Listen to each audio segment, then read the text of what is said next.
Today's devotional is for Sunday, January 11th, and we will be reading from Luke again today.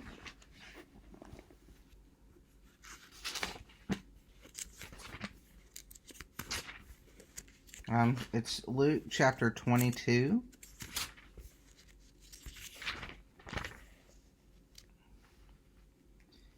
And then we'll be reading from verses 39 through 46.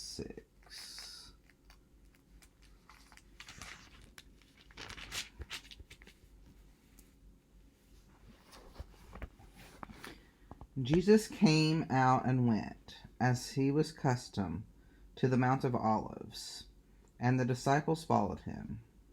When he reached the place, he said to them, "Pray that you may not come into the time of trial." Then he withdrew from them about a stone's throw, knelt down and prayed, "Father, if you are willing, remove this cup from me. Yet not my will, but yours be done." Then an angel from heaven appeared to him and gave him strength. In his anguish he prayed more earnestly, and his sweat became like great drops of blood falling down on the ground. When he got up from prayer, he came to the disciples and found them sleeping because of grief. And he said to them, "Why are you sleeping? Get up and pray, that you may not come into the time of trial." I know that we are all aware of this part of the Bible shortly before the crucifixion. It always brings up a number of things to me. And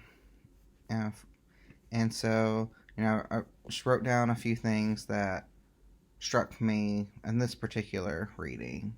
The first thing that really struck me as I was reading this first part where, God is asking Jesus is asking for the cup to be removed from him, is that it is okay. I mean, Jesus gives us an example here that, it's human to want the removal of suffering. But it also shows, given that this cup was not taken from Jesus, that it's not always in God's plan, and it's not part of God's role in the world to remove all of human suffering. If it was, Christ never would have had to die and go through any suffering himself.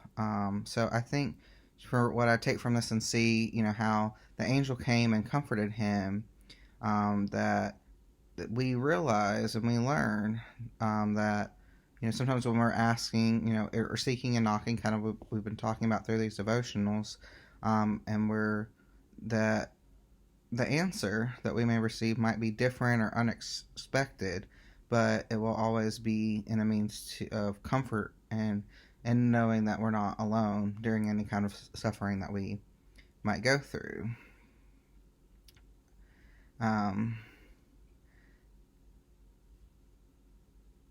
In that vein, I wrote a prayer for the day and understanding what all comfort can come.